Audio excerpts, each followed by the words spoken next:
Welcome to the evening edition of the Daily Spark. My name is Gladys and I'm your host, and I hope you enjoy listening. We had some great answers to the puzzles today. The answer to the first riddle, what would Bugs Bunny say if he met some toilet paper on the street, is quite simple. He would say, "What's up, Ply?" Or shorten it to, I would simply say, "Sup, Ply?" Thus, the answer was supply.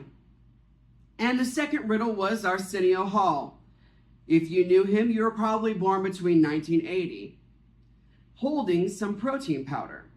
Of course, we'll have to assume that's whey protein. Which tells me this is a picture of Hall's Whey. Hall Whey. I know you guys, it's a stretch, but we're trying. Thus, the answers we discovered were the supply room in the hallway. Therefore, we can go ahead and cross those off our list too, which now means we know the location must be the front desk. Also, we know the item used must either be the teapot or the cauldron. This is getting very exciting. As I thank you for those that have submitted correct answers, I have randomly drawn 5 names to win a small, sweet treat as a prize. If you want, I will come around and find you to give it to you. Carlos and Rob have just entered. Thank you for stopping by. And I believe the nicknames the butler gave you are Mr. White and Professor Plum. Is that correct? Yes, I suppose I'm known as Professor Plum, and this is Mr. White. You wanted to see us? What can we do? Well, as I'm sure you know, I have been asking those of you listed on the posters to come in here so that I might interrogate and see what you have to say for yourselves.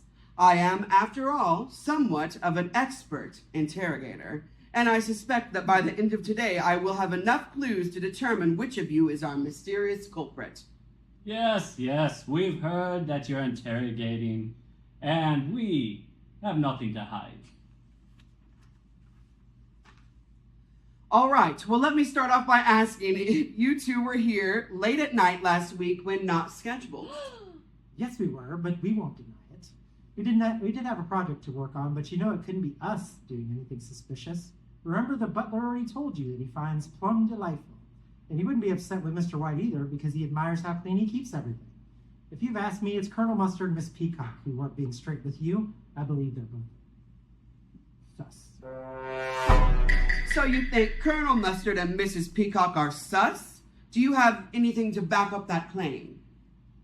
Well, I, for one, know that Colonel Mustard can be quite pushy when he's hungry. He's been trying to back off that sugar, and I suspect that's why he eats all those mustardy snacks. And if it was late at night, I wouldn't be surprised if it was Colonel Mustard who got cranky and did something that frightened that butler. Remember, he was spotted leaving the grounds looking very annoyed. That does make sense, but why would Mrs. Peacock be sus? Why wouldn't she have stopped Mr. Colonel Mustard and looked so annoyed? Why wouldn't she have reported something if she heard a scream and running footsteps? That's very sus. True. All right, but tell me more about this project of yours. What was it? I can't tell. You can't tell? I can't tell. It is a secret, and we've been working on it. I promise we'll be able to tell everyone tomorrow, but it's certainly nothing suspicious or concerning. Very well. We will wait until tomorrow, I guess. Thank you and good day to you both. Well, can I ask, why do we not have a real detective working on this? Why not? And just somebody pretending to be a detective? I said good day. Well, I hope you all listen closely to that, because I know we now have almost all the information we need to solve this mystery. As soon as we know whether it was the teapot or the cauldron, I believe the cleverest among us will be able to make a good guess as to what happened. Thank you all again for helping to solve today's puzzle.